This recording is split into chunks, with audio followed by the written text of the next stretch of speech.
importante en la medicina, no solamente en ginecobstetricia, sino en medicina general, ¿no? Independientemente de cualquier especialidad que ustedes elijan, van a tratar siempre a púberes y a menopáusicas. Entonces, ¿qué cosa es la pubertad? Es un proceso complejo, no es un evento simple y es un proceso de maduración de tanto de los endocrinológica, genital, que no es que aparece de un momento a otro a una edad determinada, sino que ya se inicia desde el útero. El proceso comienza a iniciarse en el útero, se reactiva en etapa neonatal, hay cambios, y ya se inicia ya la maduración propiamente dicho de ese proceso que se había iniciado intraútero en la pubertad, ¿no? Entonces, como dice, es un periodo sensible de desarrollo físico, no solamente físico, sino psicológico y social, especialmente para las niñas. Es para niños y niñas, pero especialmente para niñas. Ahora, ¿a qué edad se da a qué edad decimos que se inicia la pubertad?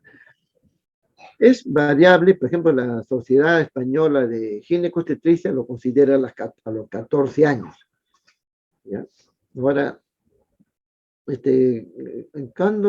bueno, y para eso, cada zona varía de acuerdo, el inicio de la pubertad varía de acuerdo a las zonas geográficas, a las razas, o sea, tiene un factor étnico, tiene un factor nutricional para el origen, la malnutrición, etcétera, retrasa esto, como vamos a ver. Entonces, varía, es muy variable. Entonces, cada población tiene que establecer estadísticamente cuál es la media del inicio de la pubertad. Eso es lo mejor, ¿no? Establecer cada población su edad de inicio. Ahora, hay dos términos, ¿qué cosa es pubertad precoz y qué pubertad tardía o retrasada? La pubertad precoz es la aparición de los caracteres sexuales secundarios antes de los 8 años. Hay niñitas que antes de los 8 años ya desarrollo de las mamas, inclusive menstruan, etc. Y la pubertad tardía es la ausencia de telarquía a los 13 años o ausencia de la primera menstruación, menarquia, a los 15 años en presencia de caracteres sexuales secundarios, o sea, con caracteres sexuales secundarios.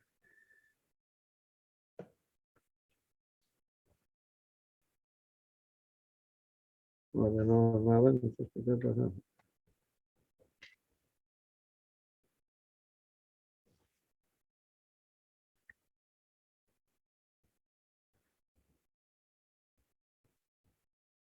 ¿Qué pasará? ¿Por qué no avanza?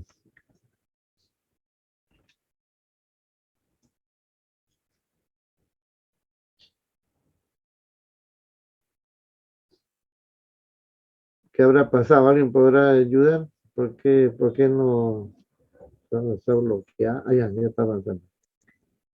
Ya, ya está bien. Ahora, endocrinología de la pubertad normal. Entonces le decía que todo esto es un proceso que se inicia en la vía intraútero, el hipotálamo, la hipófisis anterior y la gónada del feto recién nacido y el lactante y los niños prepuberales secretan hormonas en concentraciones semejantes a los adultos. Es una cosa muy importante. O sea, ya desde la vía intraútero, como vamos a ver en un gráfico, ya el feto está secretando hormonas y más o menos semejante a los adultos.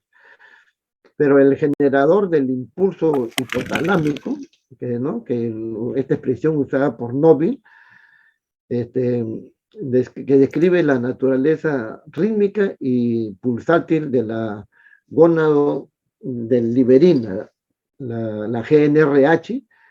Este generador consta de 1500 a 2000 células neurosecretoras que están en el núcleo arqueado y en la parte basal del hipotálamo. Entonces, este impulso hipotalámico, en el hipotálamo está la zona en ese núcleo que va a dar origen a que estas hormonas ya actúen, porque ya las teníamos, ya estaban en concentraciones relativamente altas, pero no funcionaban. Entonces la pubertad pues es un periodo de transición entre la infancia y la edad adulta. Y acá se producen una serie de modificaciones y estructuras en el cuerpo. Los cambios más evidentes son que se adquiere la talla adulta. Ya el niño que era comienza ya adquiere su talla adulta. Hay el desarrollo de los caracteres sexuales secundarios. Hay maduración completa de las gónadas y las glándulas suprarrenales, ¿no? Y se desarrolla por completo todos los órganos corporales. Pero este desarrollo trae consigo algunos problemas. ¿Cuáles son estos? La anemia. Las niñas tienden a ingerir menos alimentos ricos en hierro y por algunos cambios que se producen, hay muy frecuente encontrar anemia, sobre todo en las niñas. Se produce el acné porque hay activación del sulfato de la dehidroepiandrosterona, ¿no? Está andrógeno. Hay problemas psicosociales, porque los cambios que se producen predisponen a una depresión, a una fijación en su cuerpo, en sus relaciones sociales, etc. Entonces, hay una tendencia a la depresión, aumenta la miopía. A esos niños ya tienen que ir al médico porque hay un crecimiento del diámetro axial del ojo. Es muy frecuente acá ver las hemorragias uterinas anormales, porque hay ciclos anovulatorios. Entonces, muy frecuente en estas niñas que inician la pubertad, a veces dan sangrados ginecológicos tremendos, hay que hospitalizarle, ponerle sangre, etcétera, porque tienen hemorragias uterinas anormales. Estas jovencitas tienen mayor riesgo de enfermedad de transmisión sexual, es un grupo de riesgo, y al iniciar sus relaciones no hay muchas veces protección y están en mayor riesgo de enfermedades por clamidia y por el papiloma humano virus, ¿no? Porque también el cervix no se ha producido, no se han producido los cambios fisiológicos y sigue el epitelio cilíndrico en el cervix. Entonces, todo eso favorece estas infecciones sexuales. En el caso de los púberes, hay lo que se llaman los estadios, los famosos estadios de Tanner, ¿no? Que son 5. El estadio 1, que es el prepuberal, solamente hay una elevación en las mamas de la papila. El estadio 2 es elevación mamaria y papilaria en forma de un pequeño montículo. El diámetro de la areola está aumentado, la areola. En el 3 hay agrandamiento adicional sin separación de la mama y de la areola. Y en el 4 hay un montículo ya secundario de la areola y la papila por encima de la mama. Y en el 5 hay una retracción de la areola al contorno de la mama. Son los estadios de Tanner en cuanto a las mamas. Y en el vello púbico, en el 1, prepuberal, hay ausencia de vello púbico.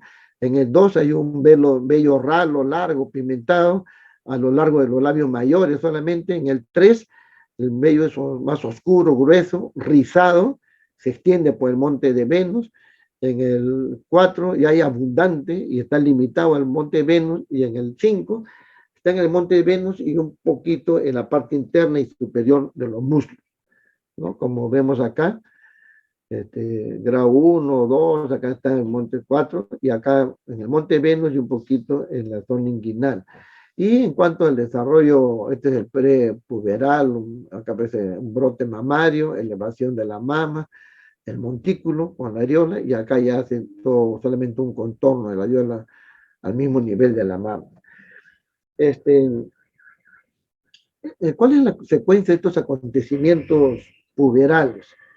El brote mamario en promedio es a los 10.5 años, el vello púbico a los 11 años, hay un mayor crecimiento a los 11.4 años, está hablando de la mujer, en la menarquia, en promedio 12.8, la mama adulta ya lo obtiene a los 14 años y medio, y el vello púbico adulto a los 13 años y medio, también más o menos.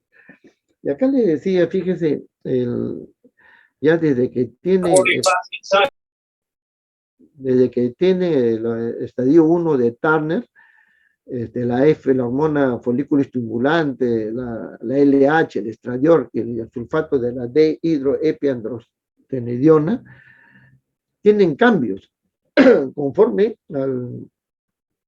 a los estadios, y vemos que conforme está el estadio 1, 2, 3, 4, van aumentando estas hormonas como vemos en este gráfico, ¿no? Entonces, conforme va a haber un desarrollo del Tanner, hay un aumento de estas concentraciones de hormonas.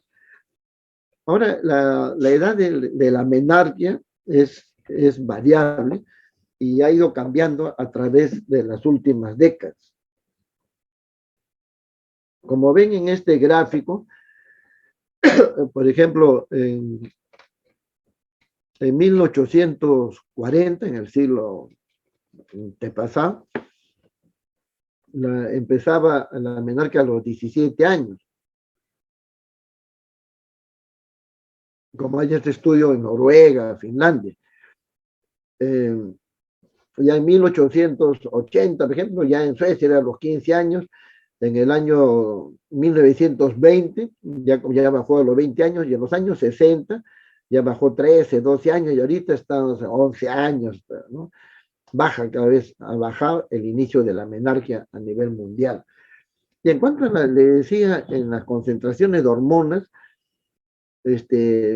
no solamente se debe esto a que aparecen hormonas, porque muchas de estas hormonas ya están durante la vida intrauterina, como demostramos acá, ¿no? Que, por ejemplo, la FSH ya está desde las 12 semanas de la vida intrauterina, tiene su pico a las 28, 30 semanas, después desciende a las 40 semanas, tiene una elevación a los 4 meses de vida, se mantiene ya en estadio bajo, y a los 10, 11 años con la menarquia, aumenta la LH, ¿no? La FSH aparece al nacer, básicamente. Las gonadotropinas coriónicas, ¿no? Tiene su máxima elevación a las 10 semanas de gestación, a los 70 días de gestación, y de ahí disminuyen hasta desaparecer a las 40 semanas. La dihidroepiandosterona aparece a los 6 meses de vida, y ya se eleva, ya, como hemos visto en la etapa ya hasta completarse al terminar la pubertad.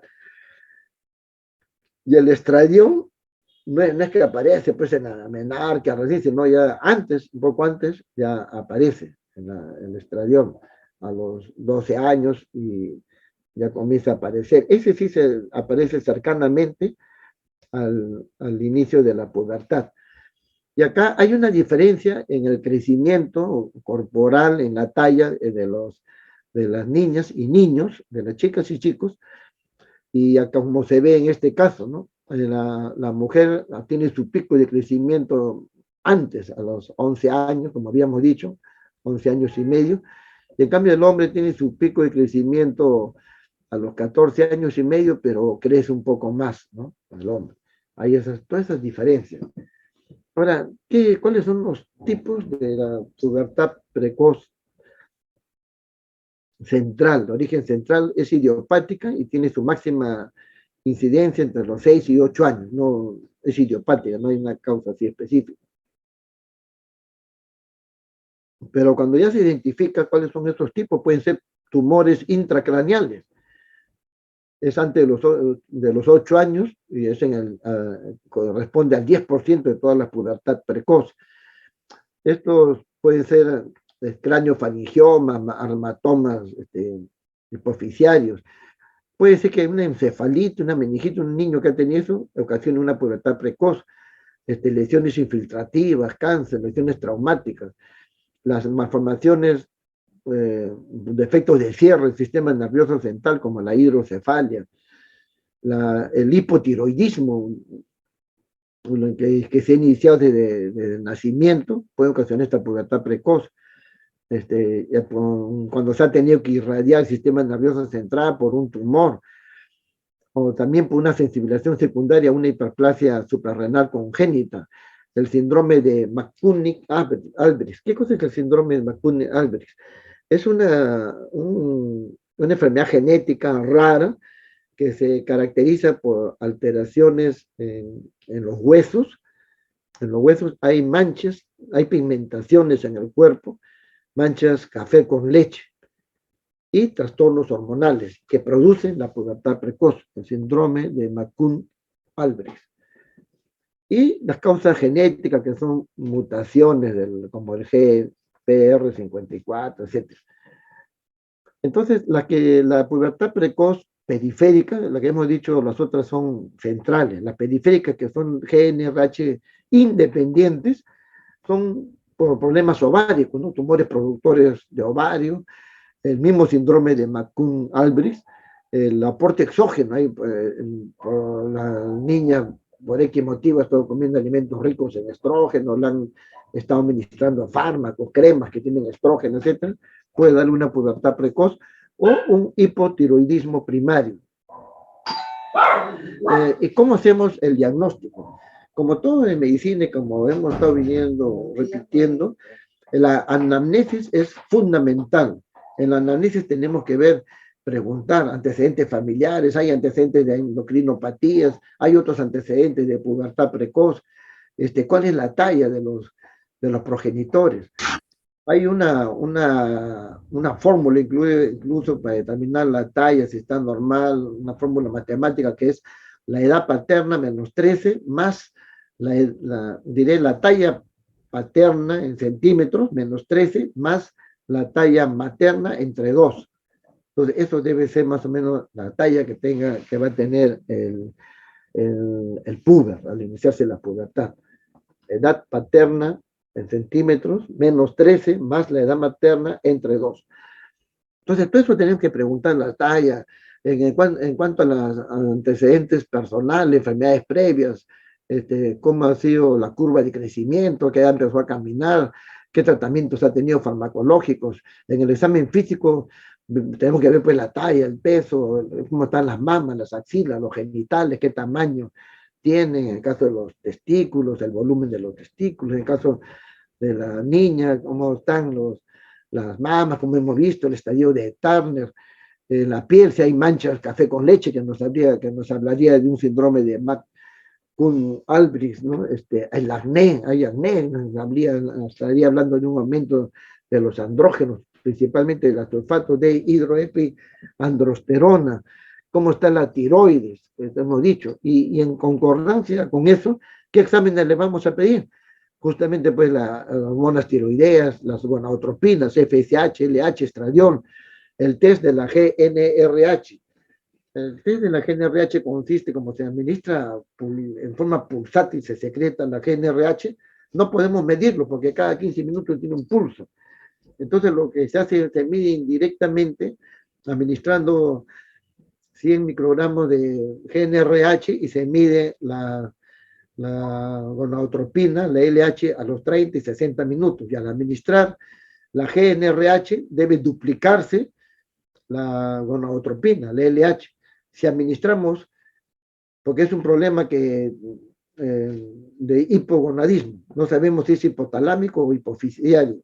Entonces, si le administramos GNRH endógeno, exógeno en ampolla, y se eleva la LH más del 50%, quiere decir que lo que le faltaba era GNRH, o sea que el problema es hipotalámico, ¿no? Pero si le administramos la GNRH y no se eleva la gonadotropina, la LH, quiere decir que el problema no es en el hipotálamo, sino en la hipófisis, porque le estoy dando GNRH y no se eleva.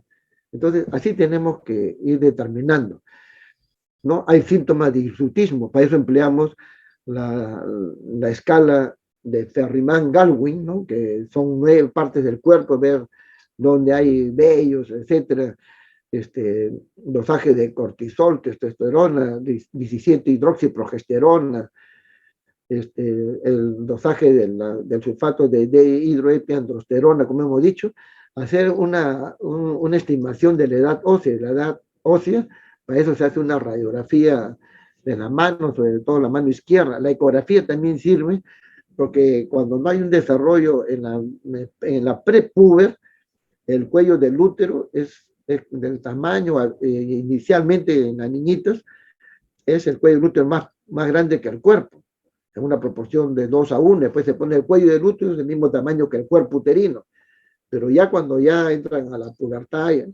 ya el cuerpo uterino es el doble que el cuello uterino, o hasta el triple. Entonces, todos esos exámenes son muy valiosos, hacer fondo de ojo, el campo visual, porque no es que tenga, ¿no?, una pubertad precoz. Si es que tiene pubertad precoz, hacer un fondo de ojo para ver pues, si tiene una lesión en la tiroide que está alterando el quiasma óptico, ¿no? Entonces, una campimetría también hacer, etcétera. Y hecho el diagnóstico, ¿cuál es el tratamiento? El tratamiento debe tener como objetivos el tratamiento del proceso de base, ¿no? Si es un tumor en la hipófisis, de repente habrá que operar, etcétera. Detener la maduración ósea, porque si no se va a quedar de tamaño corto, no va a crecer. Frenar los caracteres sexuales iniciados, ¿no? Hay que frenarlo porque a mayor crecimiento de eso, más daño se va a hacer endocrinológicamente, y tenemos que maximizar la talla, es una cosa muy importante para que crezcan, porque si no se quedan con tallas muy cortas, ¿no? Y reducir los problemas psicológicos y sociales que provoca esto, ¿no? Niñitas de 7 años que tienen desarrollo mamario, todos son víctimas de enfermos sexuales, ¿no? Son más propensas, ¿no? De los que tienen estas desviaciones sexuales. Pero hay que tener mucho cuidado. Ahora, ¿en qué momento vamos a suspender el tratamiento? Hay discordancia en eso, pero más o menos el consenso es que cuando la edad es que sea a los 11 años, más o menos, o cuando la edad cronológica se corresponda con la edad ósea. Entonces, ahí suspendo el tratamiento. Acá también vemos en otra, acá según otra literatura, cuáles son las causas de la pubertad precoz en las mujeres. Una alteración del sistema nervioso central por trauma, hidrocefa, lo que hemos dicho más o menos, el síndrome de Sturm-Weber, la quistes ováricos, ¿no? Tumores ováricos funcionantes, tumor de la granulosa, los niños que han nacido con prematuridad, por ejemplo, y han tenido parálisis cerebral. En este estudio de la FIGO,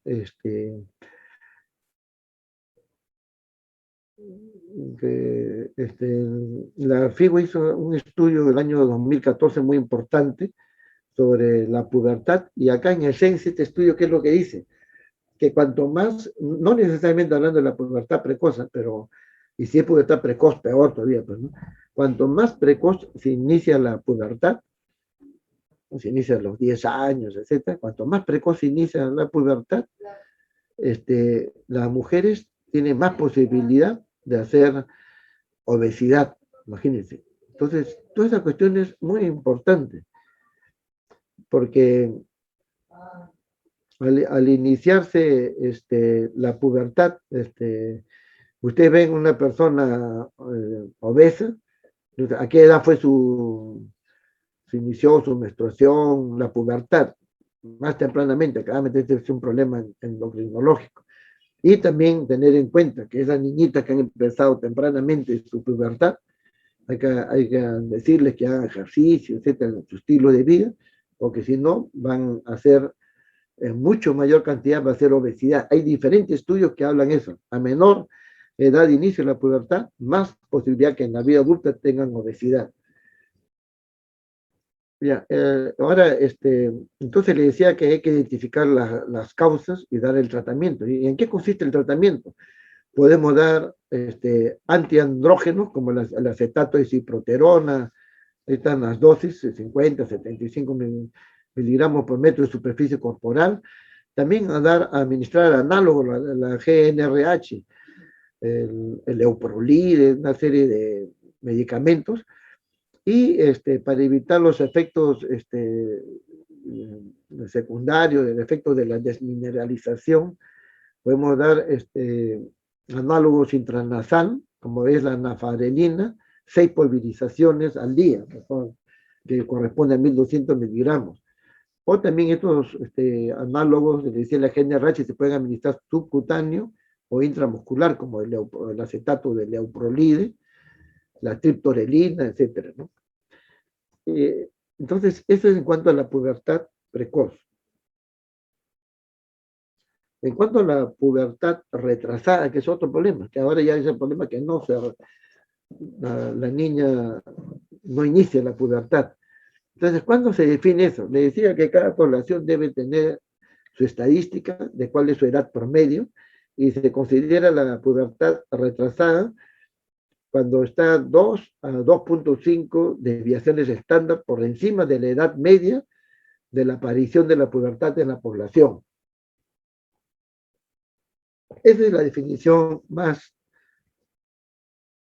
certera.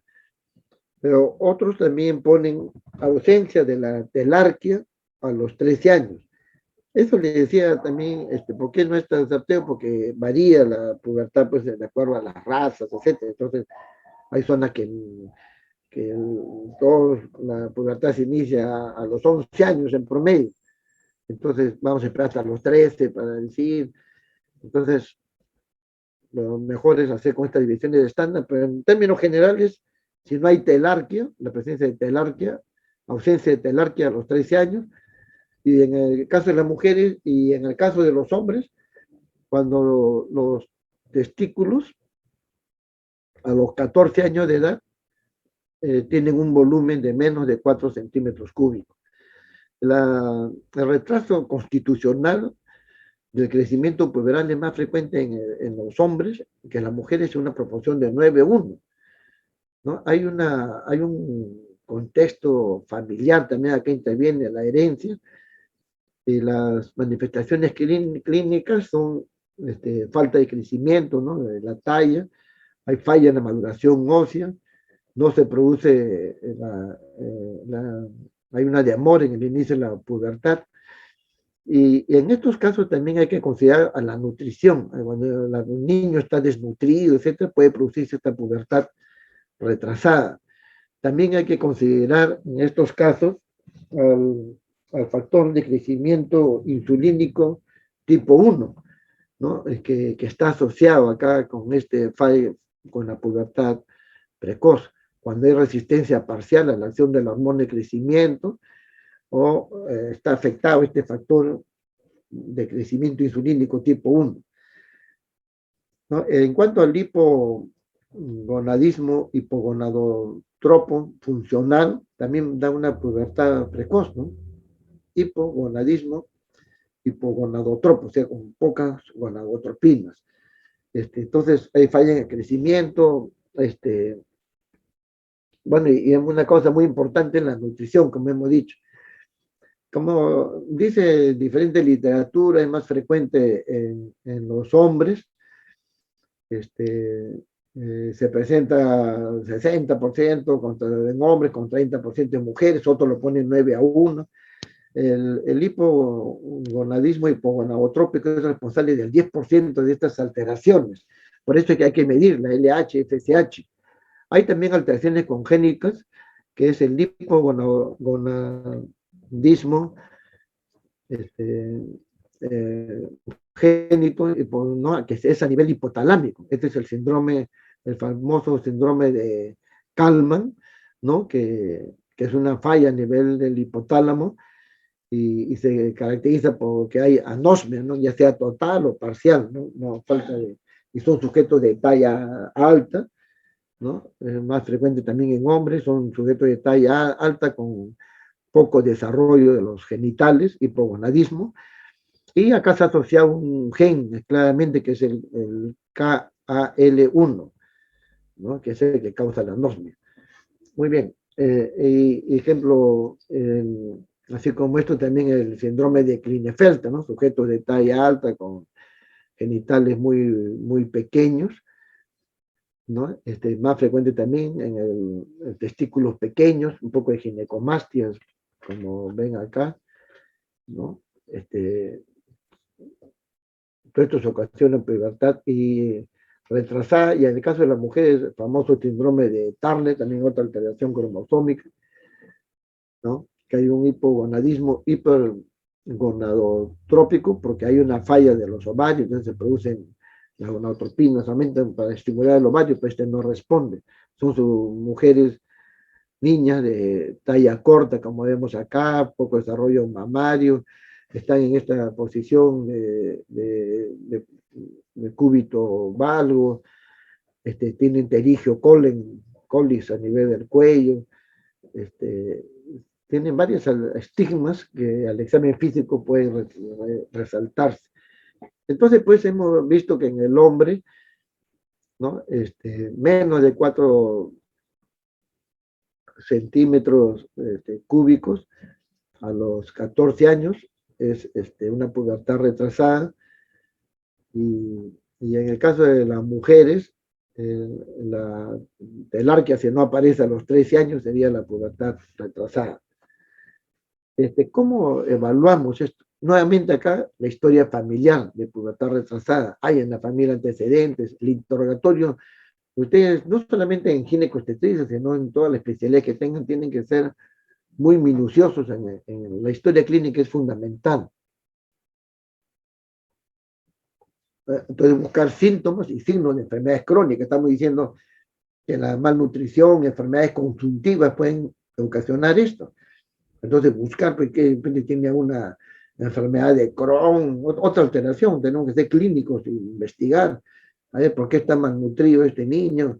Hay antecedentes de que ha recibido quimioterapia, traumatismos cerebrales, el examen físico, nuevamente el peso, la talla, cómo está la nutrición, hay síntomas neurológicos, intracraneales, investigar. Ahora pues se pide una resonancia magnética, ya sale todo ahí, pero antes, cuando no había, hace pocos años, los neurólogos solamente con su examen clínico determinaban dónde estaba la lesión.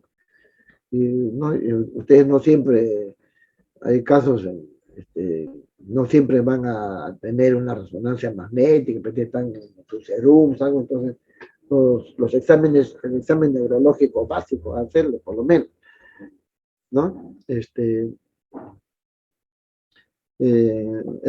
Al que hacerle puede determinadamente un cariotipo, de estamos frente a un Klinefelter, síndrome de Turner, cómo está, si es un hipogonadismo, hipergonadotrópico, o sea, aquí sí que el LH y FSH están bajos, y si es un hipogonadismo, hipogonadotropo, las gonadotropinas, LH y FSH estarán disminuidos, ¿no? También en el caso de las niñas, hacerle el estradiol, y está más de 14 de ser picogramos, de ser lo normal, y la testosterona en niños más de 17, normal.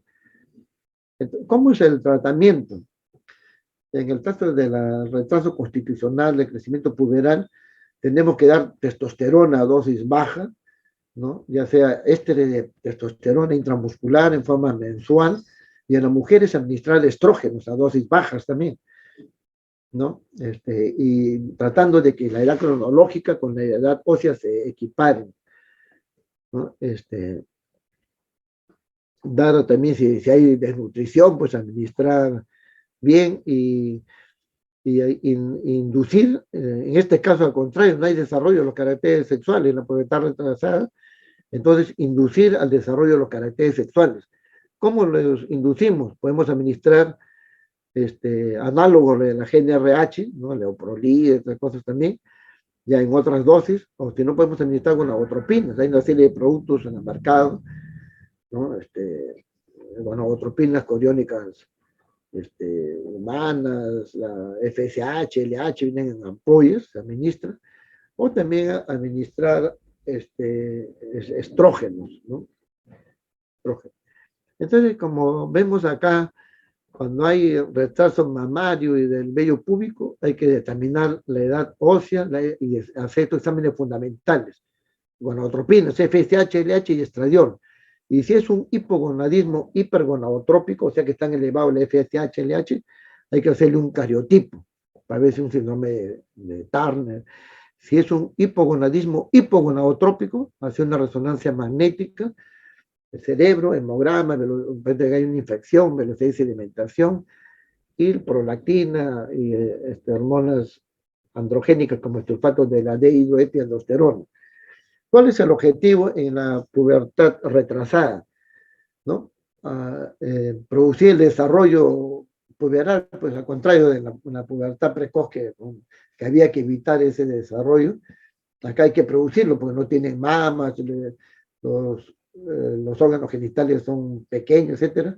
Entonces, estimularle, ¿no? En el caso de las mujeres, su útero pequeño, etcétera. Entonces, estimularle para que el desarrollo puberal sea lo más fisiológico, para que se produzcan los caracteres sexuales secundarios, el vello, las mamas, la contextura de la mujer, el desarrollo de las caderas, etcétera, ¿no?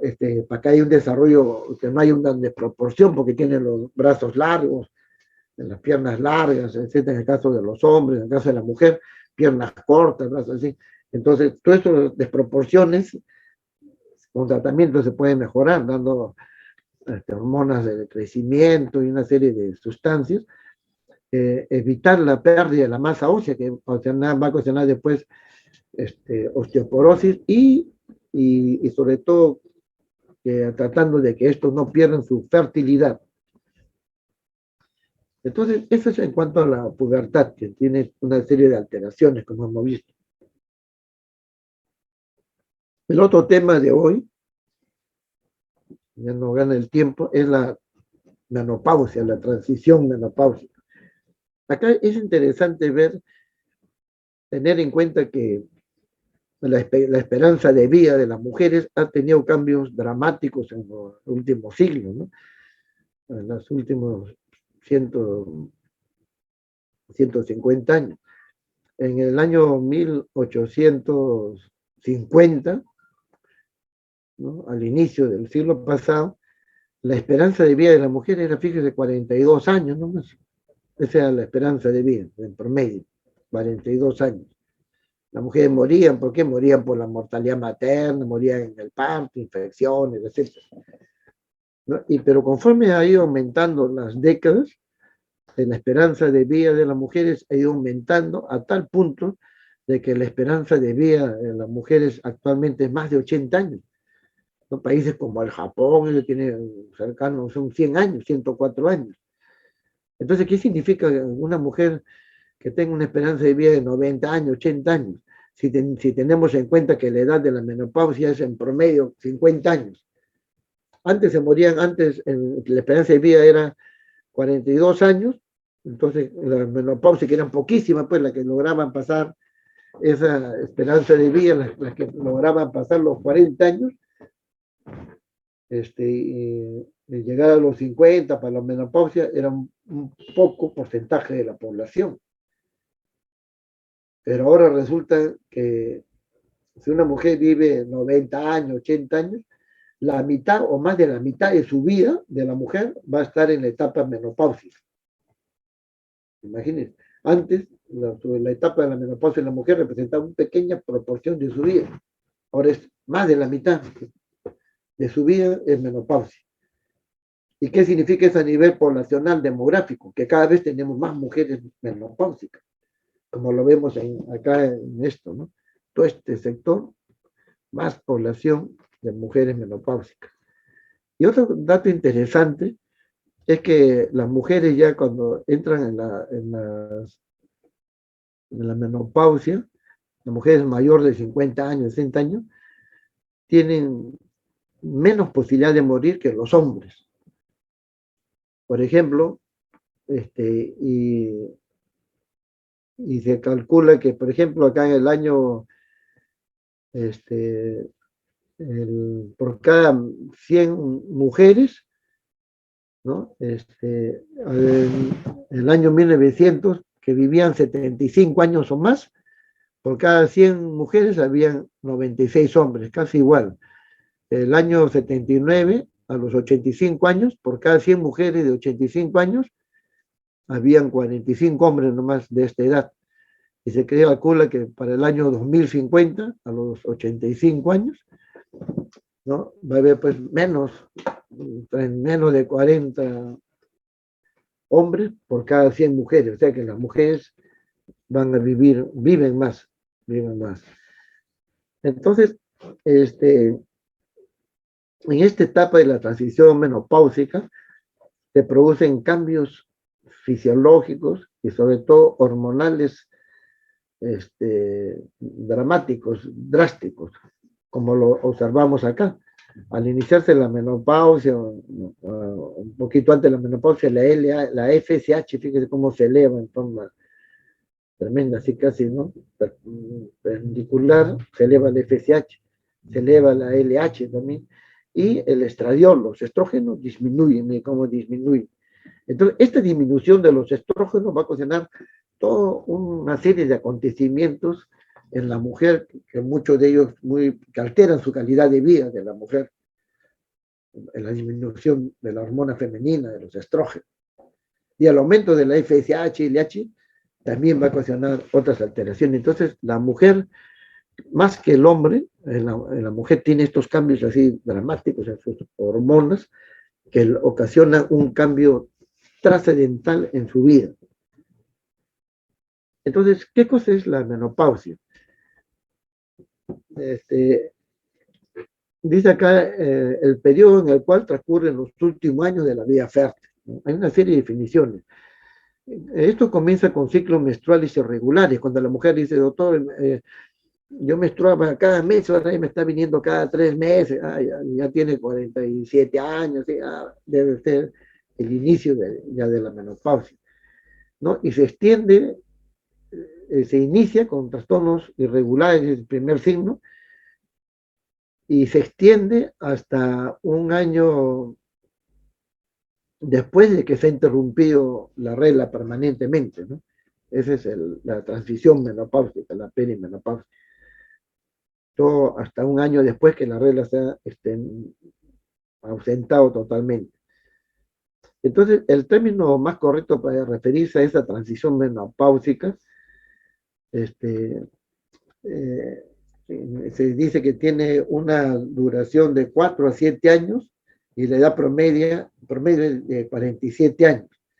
El término más correcto es pues, cuando se inician menstruaciones irregulares y que se prolonga un año después que ha cesado las menstruaciones, que ya no hubo menstruación. Entonces, acá otras definiciones: menopausia, periodo que sigue un año después a la fecha de la última menstruación, ya más fácil, ¿no? Postmenopáusica, todos los años posteriores a la menopáusica. Promedio de la fecha de la última menstruación, también varía en zonas, pero a uno le ponen 47 años, cada vez también aumenta la edad. Últimamente ahora es 51.5 años, lo ponen algunos, ¿no? Y también cuando hablamos de la menopausia tenemos que hablar de la menopausia prematura, que es la insuficiencia ovárica prematura, que es cuando la mujer ya tiene menopausia, deja de menstruar antes de los 40 años, según esta guía según el colegio, el Royal College, ¿no? El Real Colegio de Ginecobstetricia de Inglaterra, lo pone menos de 40 años. Pero hay otros, inclusive la CE en un momento lo pone como menos de 35 años. O sea, van a ver ustedes en la literatura, menopausia precoz, menos de 35 años, ¿no? León Esperov, ¿no? Que tiene un libro clásico de endocrinología, también le ponía 35 años, ahora están variando.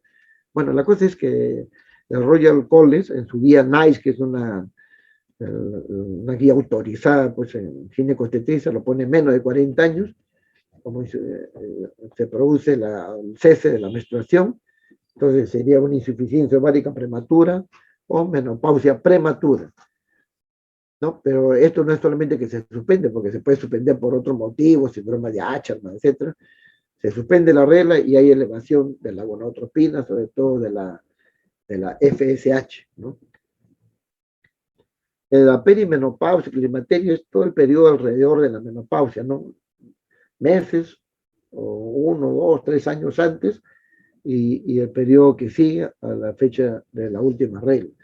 Y por eso es que en el grupo de trabajo para las etapas de envejecimiento reproductivo, ¿no? Que son las siglas de la STRAW, ¿no? Etapa de crecimiento reproductivo en la mujer, hace este cuadro que pone 3 años antes de la última regla, 4 años antes, 5 años antes y 2 de la última menstruación, 1 año antes, 2 años o 1 año después o 2 años después. 1 o 2 años le llama transición menopáusica y ya después de la última regla posmenopáusica.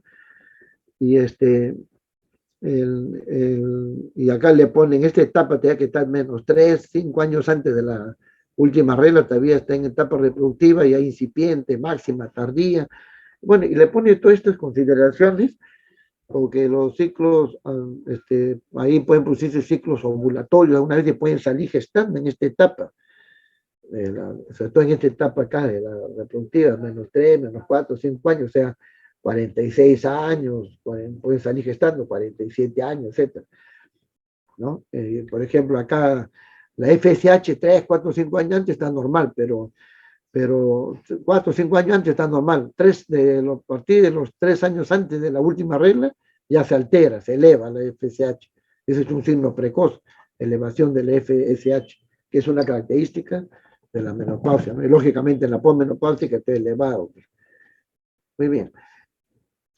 ¿Qué cambios fisiológicos se producen en esta menopausia? ¿No? Los ciclos ovulatorios se vuelven anovulatorios, y esto comienza a partir de los 40 años. Se ha estudiado que la capacidad reproductiva de la mujer hay un punto de corte en cuanto a la formación de los folículos, de los ovocitos, va en aumento, ¿sí? Y a los 37 años hay una caída brusca. Ese es el punto de corte de la capacidad reproductiva de la mujer, a los 37 años. ¿No? Por eso ya a partir de los 35 años se le considera mujer una gestante añosa, por ejemplo.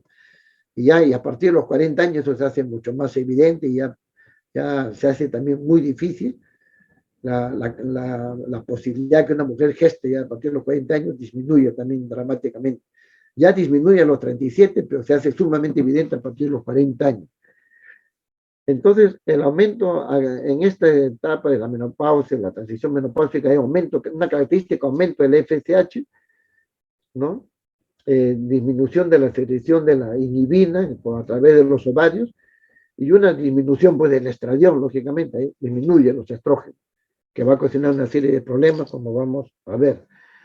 En la perimenopausia, la producción de estradiol fluctúa también, ¿no? En concentraciones variables, ¿no?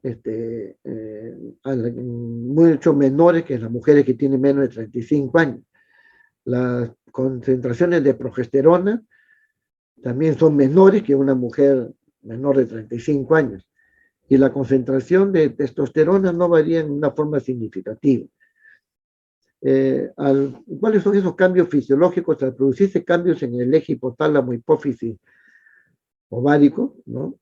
Se van a producir una transición menopáusica, y la mujer presenta foliculogénesis alterada, incidencia aumenta pues los ciclos anovulatorios, los folículos ováricos presentan una tasa acelerada de pérdida, ¿no? Se pierden estos folículos y aumentan las concentraciones de FSH, y que también pues altera el crecimiento de los folículos, el número de los folículos, etc. Entonces, va a haber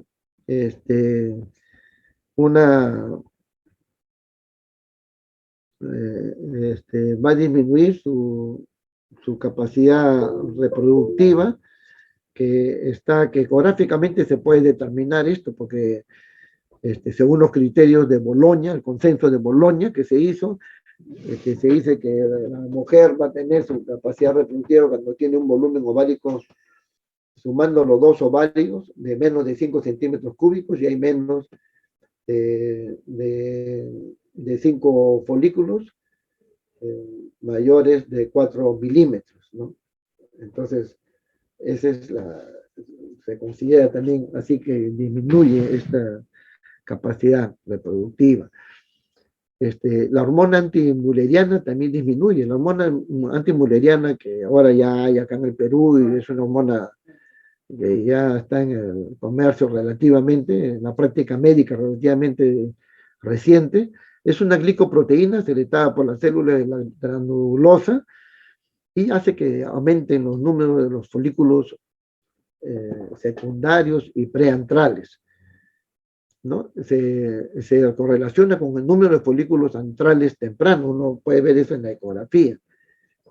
Entonces, eso que le decía yo del volumen ovárico, el número de folículos, es lo que en la capacidad reproductiva se llama la reserva ovárica disminuida, según el consenso de Bolonia. Entonces también está la hormona antimuleriana disminuida. Entonces una cosa importante también, no solamente se eleva la FSH, ¿cuánto debe elevarse? Cuando una elevación de la FSH más de 15, ya se considera como una reserva ovárica disminuida. Y una elevación de la FSH más de 25 en términos generales, ya aquí sí que está en menopausia. ¿Qué cambios fisiológicos se van a producir? En el ovario, pues ya lo que estamos diciendo, va a haber menos folículos. Mira acá, estos son un ovario normal con sus folículos, y acá en este ovario, con ajuste se ve folículos chiquititos que ya ni se ven. Esa es la diferencia entre un ovario normal y eso se ve en la ecografía. Este tiene pues una reserva ovárica disminuida porque el volumen está disminuido y los folículos antrales disminuidos. ¿Ya? Entonces, esa es una característica que también histopatológicamente se puede ver en, en, en el ovario de una mujer joven, tiene los folículos primordiales, acá está a mayor aumento, tremendo, y en cambio en la mujer se ven ya atrésicos, folículos atrésicos, nomás en la menopausia. En las concentraciones de los esteroides suprarrenales, también vemos que la concentración del sulfato de la dihidroepiandrosterona alcanza su punto máximo entre los 20 a 30 años, ¿no? Llega a 6.2 micromoles. Pero esto se sintetiza por la glándula suprarrenal y en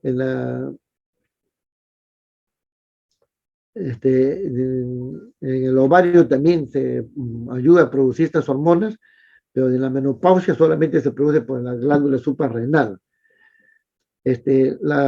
Una cuestión muy importante que ahora ya se puede dosar, y acá en nuestro medio hay, es un poco caro, pero se hace, es el dosaje de la globulina transportadora de las hormonas sexuales, la SHBG, ¿no? Que disminuye claramente después de la menopausia. Entonces también podemos hacer ese dosaje. Bueno, en el endometrio se producen cambios pues también dramáticos. Se puede producir por la falta de estímulo de estrógeno, se puede producir una atrofia endometrial. Entonces, por eso que es muy importante en la ecografía medir el endometrio. Una mujer que no toma hormonas debe medir hasta 4 milímetros máximo, 5 más ya es patológico. Y en una mujer que toma hormonas, tiene terapia hormonal de reemplazo, debe ser hasta 9 milímetros lo normal. Si es más de 9, ya estamos hablando de una posible hiperplasia del endometrio. Entonces, la atrofia endometrial va a ocasionar a veces sangrados también. Uno cree que porque tiene una hiperplasia, etc., y simplemente está atrófico el endometrio. Entonces, es muy importante ahí la ecografía. Y ver, pues, y si esta mujer tiene alguna falla que está en la menopausia, se pueden producir alteraciones en el endometrio, como la hiperplasia endometrial y el cáncer endometrial. Entonces, tenemos que medir el endometrio, muy importante, y según eso ver si le vamos a dar o no hormonas de reemplazo. Porque si ya tiene el endometrio crecido, no debemos darle de ninguna manera, porque podemos ocasionar una proliferación del endometrio por estimulación estrogénica y vamos a empeorar el problema.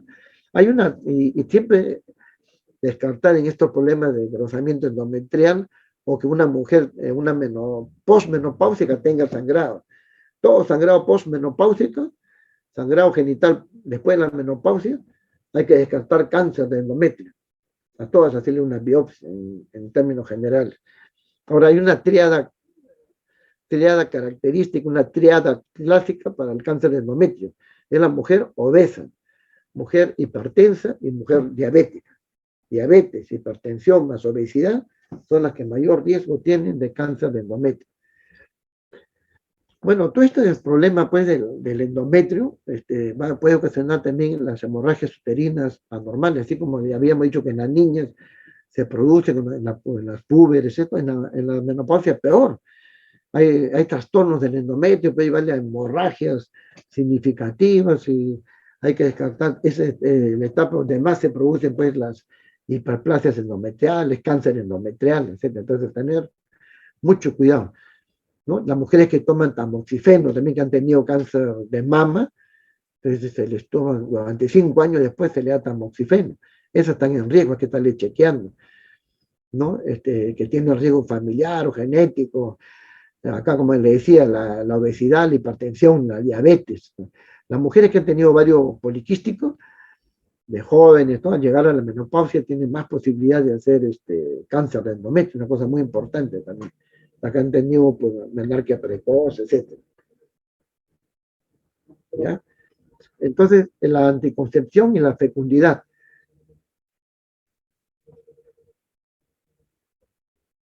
La, la, en la perimenopausia le había dicho que hay ciclos anovulatorios, pero no totalmente. Hay oligoanovulación, a veces ovulan, no ovulan y pueden salir gestando por encima de los 40 años. Y esto va a traer una serie de riesgos, pues va a haber más riesgo de una cromosomopatía. Una mujer de 20 años tiene un riesgo, por decirle, de que tenga un síndrome de Down de 1 en 1800. Pero en cambio, una mujer de 45 años va a tener un riesgo de 1 en 40, 1 en 30 y tantos. Fíjese, de 1 en 40 de posibilidad a 1 en 1800, o sea, aumenta significativamente el riesgo de la gonadotropina. Ese es otro problema que tenemos que ver. Hay mayor riesgo de diabetes, entonces, por lo tanto, si sale gestando, más riesgo de diabetes, por lo tanto, va a tener macrosómico, habrá que hacerle cesárea. Más riesgo de la mujer si gesta lañosa, tiene más riesgo de preeclampsia, más riesgo de aborto, también, alteraciones cromosómicas que estamos diciendo. Ahora, dice acá que a los 55 años hay que suspenderle.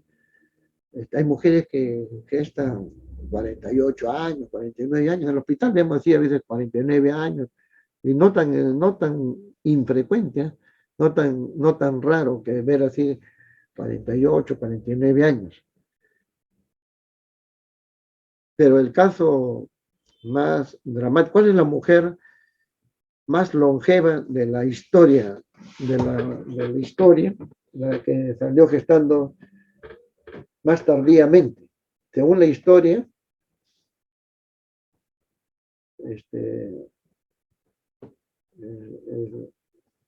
bueno, según en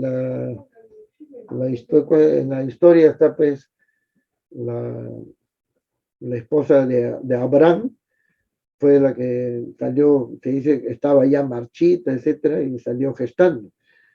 Pero en la vida moderna hay una mujer que sin uso de fertilización in vitro, porque con fertilización in vitro han salido gestando 70 años, hasta 80 años. Así, en forma natural, hay una mujer que salió en Estados Unidos y que tenía 59 años de edad, ¿no? Esa mujer que está, ahí pueden entrar en internet, la mujer más longeva, a los 59 años, la de mayor edad, que ha salido gestando sin tratamiento. Muy bien. Ahora, otros cambios fundamentales, ya para ir terminando. Cambios fundamentales en la mujer son la termorregulación. La mujer en la menopausia sufre de los famosos bochornos.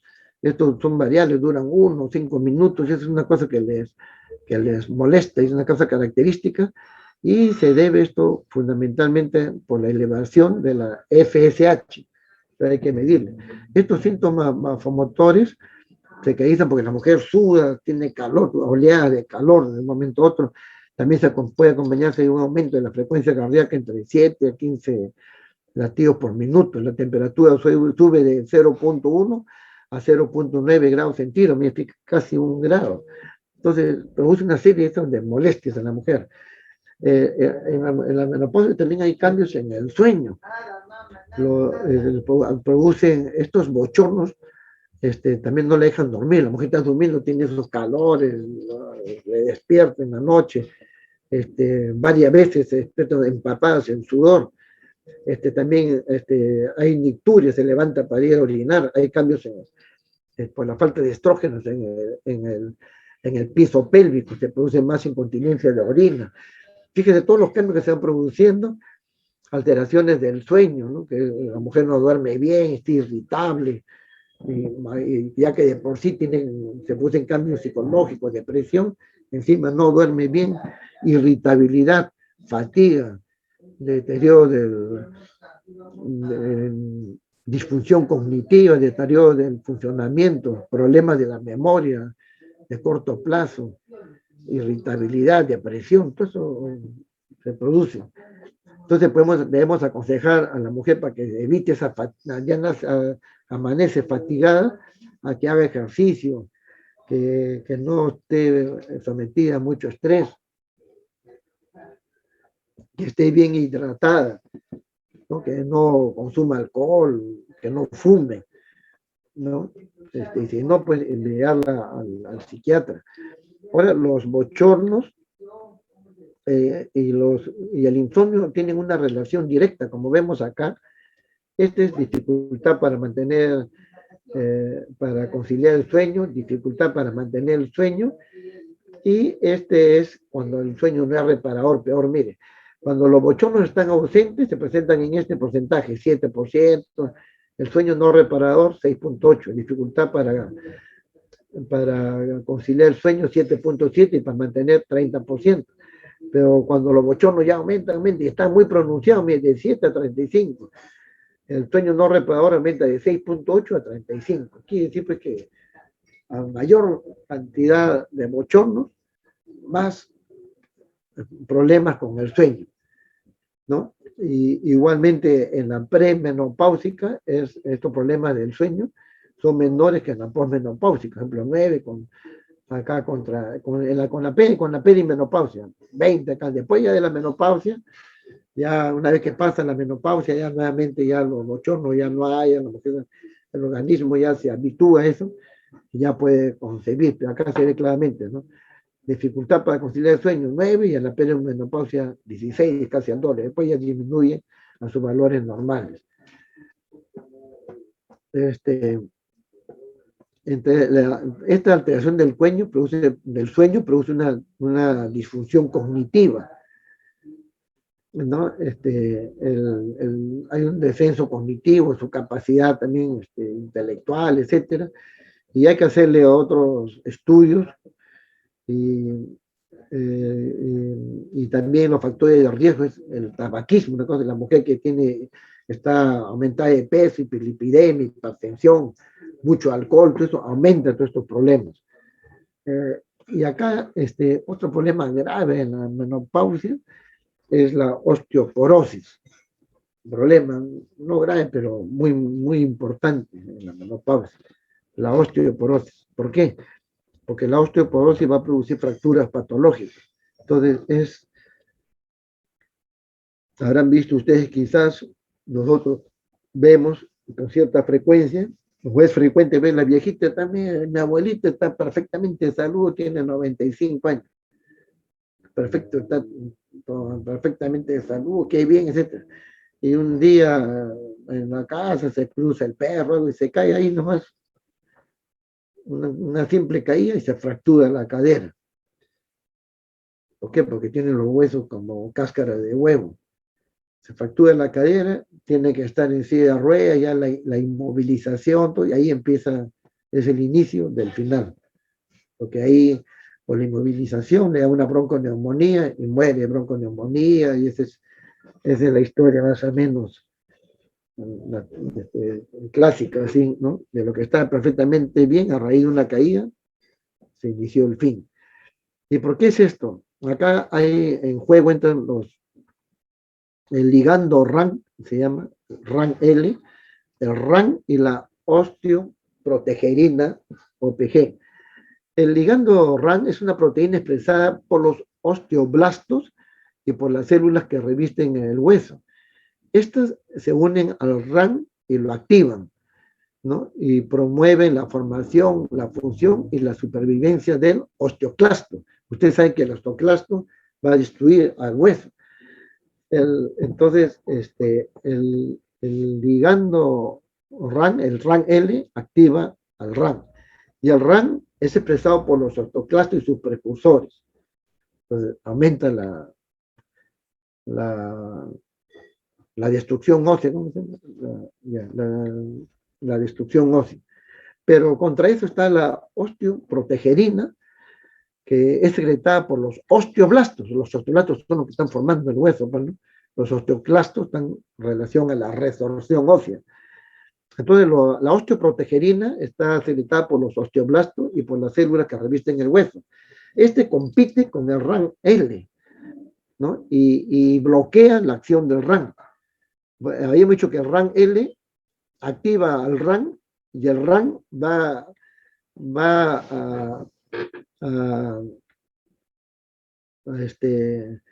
a activar a los osteoclastos y va a aumentar la resorción ósea, el RAN-L. Entonces la osteoprotegerina compite con el RAN-L, ¿no? Se une al osteoclasto y disminuye la actividad del osteoclasto y por lo tanto ya no va a haber resorción ósea. Entonces, muy importante la osteoprotegerina.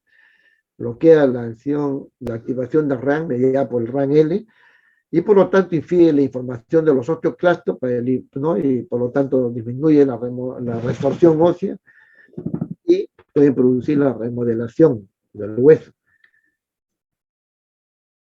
Dice, el RAN es el activador del receptor del factor nuclear kappa B. Pues eso significa RAN, ¿no? Activador del receptor del factor nuclear kappa B. Acá es kappa B. Entonces, como vemos acá en este dibujo, los osteocitos, acá está, mire, este es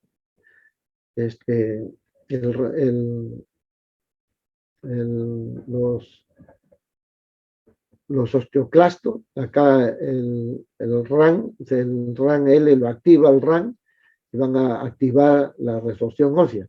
Pero la osteoprotegerina, ¿no? que vienen a hacer esto, cuando están abundantes, bloquean la unión del RAN-L con el RAN y por lo tanto disminuyen la resorción ósea, disminuyen la resorción, la destrucción ósea, la osteoprotegerina, como vemos acá. ¿Y qué pasa? En las premenopáusicas, los estrógenos limitan la expresión del RAN de los osteoblastos y por lo tanto limitan la formación de los osteoclastos y la resorción ósea. O sea, ahí está pues el juego. ¿Por qué se produce la osteoporosis? Por eso, porque los estrógenos, ¿no? Limitan o disminuyen la acción de los RAN-L de los osteoblastos y por lo tanto disminuyen la formación de osteoclastos. Y si hay menos osteoclastos, hay menos resorción ósea. Y además de eso, los estrógenos aumentan la producción de la osteoprotegerina por los osteoblastos. Y si aumenta la osteoprotegerina, va a bloquear la unión del RAN, la activación del RAN o el RAN-L y por lo tanto va a disminuir a los osteoclastos y por lo tanto aumentan los osteoblastos, la acción de los osteoblastos y aumenta la síntesis de hueso. Pero si los estrógenos disminuyen, como ocurre en la menopausia, va a disminuir también la osteoprotegerina y por lo tanto va a aumentar los osteoclastos, que aumenta la resorción ósea y eso va a ocasionar la osteoporosis.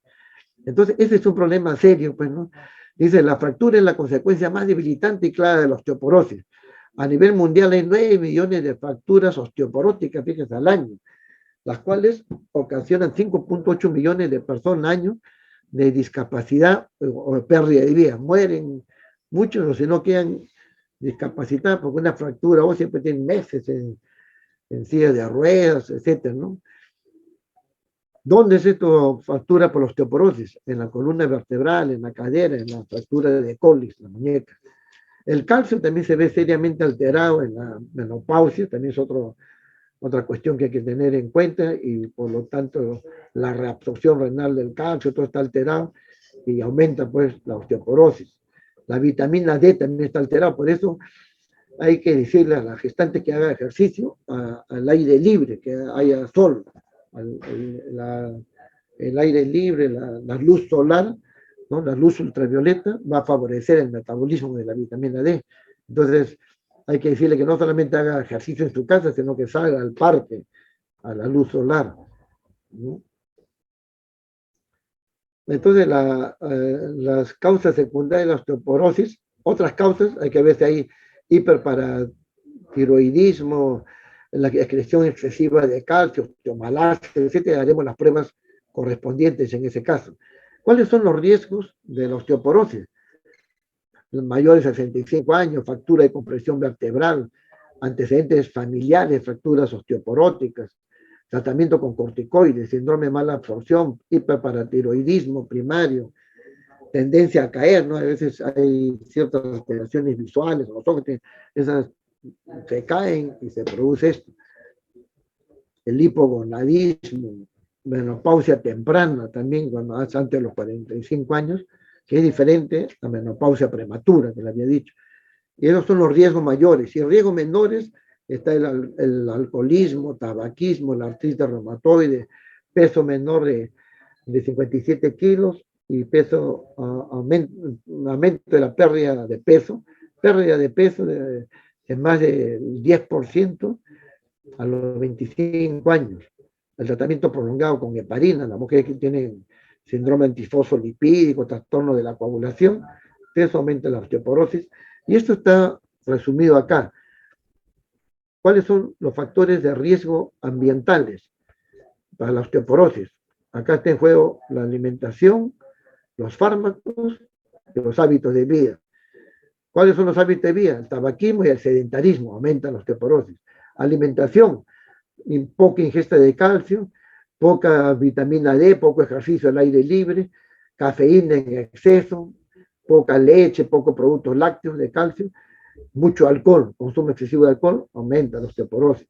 ¿Qué fármacos producen osteoporosis? La heparina, anticonvulsivantes, tirosina, corticosteroides, inhibidores selectivos de la reactivación de la serotonina.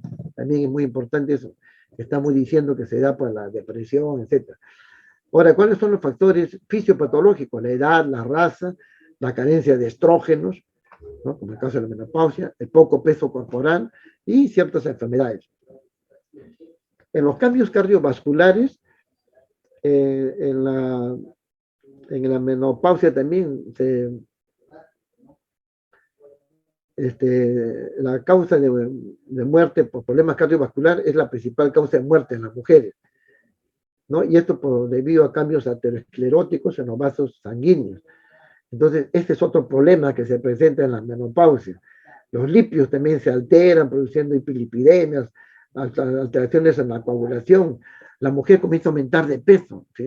Pues son mujeres que son más o menos llegan a la menopausia y se engordan tremendamente y hay más grasa, y al haber más grasa, más trastornos hormonales, más posibilidad de cáncer de mama, más la obesidad te produce cáncer de endometrio. Entonces, todo es una secuela que te produce aquí en la menopausia.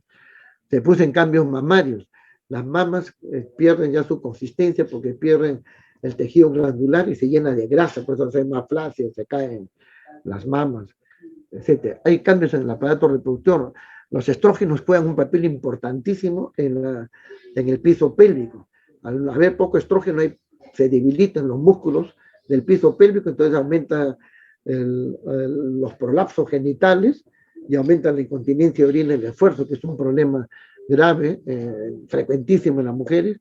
Y al ver poco estrógeno también en el aparato reproductor, se produce una alteración del epitelio vaginal, una sequedad de la vagina, y eso va a producir dispareunia, dolor al tener relaciones, la mujer ya no quiere tener relaciones, pues se produce ausencia de orgasmo, anorgasmia, disfunciones sexuales, y todo eso aumenta su depresión, y a mayor depresión, mayor anorgasmia, y a mayor anorgasmia, mayor depresión, un círculo vicioso, hay problemas con la pareja, se va la pareja, se produce lo que se llama a todos estos problemas que producen depresión se añade el síndrome del nido vacío, nido vacío.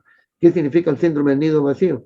Que la mujer que está en todos estos problemas, el esposo, este, bueno, se encuentra otra pareja, se va, hay un aumento de los divorcios, se va el esposo y los hijos también ya están grandes, ya en menopausia, se van de la casa y se queda solita, el síndrome del nido vacío.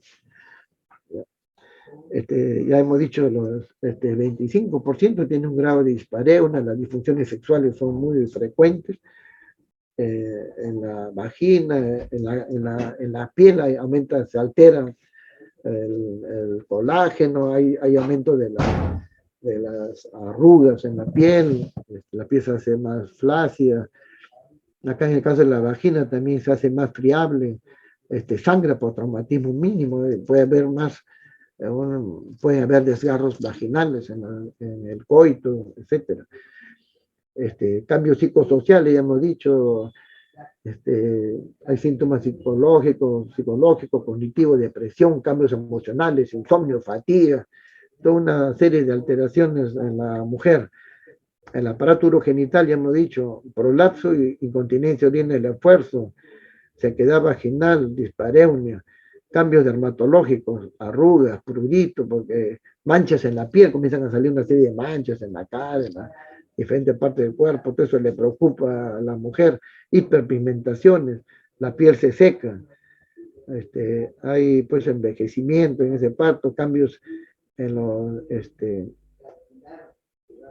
hay problemas dentales, el epitelio bucal se atrofia por ausencia de estrógeno, provocando reducción de la saliva y la sensibilidad. Aparece mal sabor en la boca, mayor frecuencia de caries, pérdida de dientes. En estos casos pues hay que valorar a la mujer completamente, en forma integral. Hay que decirle que la alimentación es muy importante, el ejercicio. A veces comienzan a tomar mucho alcohol, hay que decirles, hay que tener cuidado con eso, deben dejar de fumar. ¿Cómo diagnosticarlo? Muy fácil, con una sola prueba de FSH, si está elevado, más de 25, decimos ya está en la menopausia, señora, tiene 47 años, etc. Pero también, pues, de acuerdo a los síntomas que tenga, si tiene una hemorragia uterina anormal, habrá que hacerle ecografía, si tiene una alteración en los ovarios, hacerle alguna otra prueba hormonal, la exploración física cuidadosa, hay que examinar la mama, como se ha visto, esta etapa aparecen más los cánceres de mama, la mama, examinar bien la vagina, el trofismo vaginal, el perfil vaginal, cómo está, parece hay distopia vaginal, todo esto, los cambios dermatológicos, no olvidar la esfera psicológica, ¿no? Si nosotros vamos a buscar un psicólogo para cada uno de estos problemas, un psiquiatra dirá, no hay, pues hay poquitos, hay pocos psiquiatras, entonces el médico tiene que actuar también en esta forma, dar a un elevador del estado, de los estados de ánimo, administrar, ¿no? Medicamentos de ese tipo, preguntar por el sueño, no solamente enfocarse, a ver, tiene prolapso nada más, sino ver todo en conjunto, cómo está su vida sexual, su vida social, su vida marital, su vida familiar. Todas esas consideraciones, el examen de la mama, la pelvis, cómo manejamos los síntomas, básicamente administrando estrógenos. A corto plazo hay preparaciones, hay estrógenos que se pueden administrar, inclusive en ampollas, y rápidamente desaparecen los síntomas de sequedad vaginal. También hay cremas vaginales que mejoran, que van muy bien, pero siempre tener cuidado. Al administrar estrógeno, los estrógenos tienen dos órganos blancos, las mamas y el endometrio. Antes de dar estrógeno, saber cómo están las mamas. Tenemos una mamografía primero. ¿Cómo está el endometrio? Tenemos que medir el endometrio con una ecografía, ¿no? Ya hemos dicho que tiene que tener menos, hasta 4 milímetros como máximo, ¿no? Y en los controles, si está tomando hormonas, hasta 9 milímetros. Entonces, muy importante, ahora vamos a estrógeno puro o estrógeno con progesterona. Entonces, para eso, también eso se ha estudiado muy largamente. Un segundito, sí, aló. Estoy terminando cada el último minuto de la clase. Ahí te llamo. Ya. Sí, disculpen, me están llamando al hospital. Entonces hay que ver si es estrógeno o progestágeno que vamos a dar. Tener en cuenta que administrar estos estrógenos aumenta el riesgo de tromboembolismo venoso, más aún si la mujer tiene antecedentes, si tiene un índice de masa corporal mayor a 30, entonces tener mucho cuidado. También en la enfermedad cardiovascular, los estrógenos tienen un efecto benéfico porque disminuyen la posibilidad de hipertensión arterial y no aumentan, como se dijo, que aumenta la posibilidad de infartos, se ha visto que no hay, ¿no? Eh, no hay un aumento de enfermedad coronaria, se dice, ¿no? Un aumento muy reducido, un nulo o nulo de enfermedad coronaria, porque disminuye también la formación de la trombosis, etcétera. Igual sobre la diabetes o el cáncer de mama, es mejor administrar estrógenos puros que los estrógenos combinados, según el estudio Wine, ¿no? Y la osteoporosis, ahí sí fue un papel muy importante, los osteoporosis, porque hemos dicho que aumentan, que impiden la formación, la activación de los RAN a través de los osteoclastos y aumenta la osteoprotegerina, lo cual favorece a los osteoblastos y impiden la acción de los osteoclastos, o sea, favorecen la formación de hueso.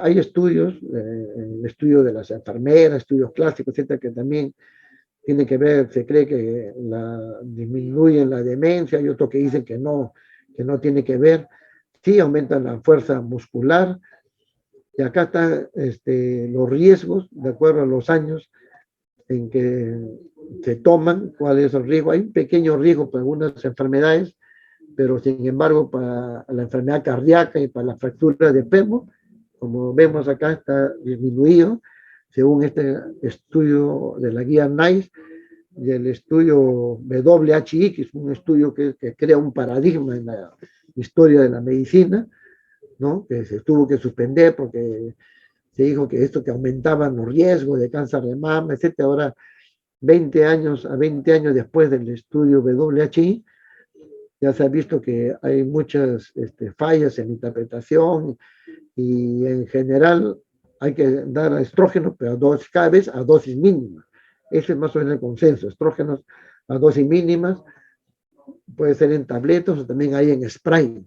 En spray y hay también estrógenos también por vía nasal, hay una serie de presentaciones. En la insuficiencia ovárica prematura que le había dicho, la menopausia precoz, evitar pues la osteoporosis, hay mujeres que a esta edad quieren tener hijos, a los 30 años de la posición de insuficiencia ovárica, restaurar la fertilidad, entonces esos son nuestros objetivos, ¿no? Y ver cuál es la causa fundamentalmente, hacer el diagnóstico, ¿no? Dar las hormonas necesarias para que se puedan superar los problemas estrogénicos. Este es el WHI que le decía. En conclusión, dijo lo siguiente, que el riesgo, aumentaba un poco el riesgo de cuando era con estrógenos puros o con estrógeno combinado con progesterona,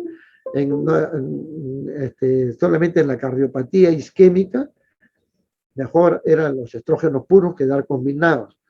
En el cáncer colorectal, el estrógeno para progesterona lo disminuía. El cáncer de mama, mejor era dar estrógeno puro porque no había diferencia frente a la mujer que no tomaba hormonas y la que daba estrógeno a progesterona aumentaba un poquito el riesgo de cáncer de mama. El cáncer de endometrio lo disminuye y la fractura óseas disminuye. Y en cuanto a la muerte, no hay diferencias. Muy bien, eso es en esta forma ya hemos terminado la clase, que nos hemos pasado largamente la hora, no sé si estará el doctor Mascaro o el doctor Sandoval. Bueno, Doctor, buenos días, soy el doctor Aguilera, estoy en reemplazo del doctor Sandoval, doctor. ya, doctor, disculpe que haya pasado la hora, yo creo que ya nos terminaremos, ¿no? Porque ya estamos con la hora. Ya, doctor, perfecto, Ya, todo está doctor, perfecto, doctor. Muy buena la clase. ya, muchas gracias, ya, hasta luego, bien, a todos.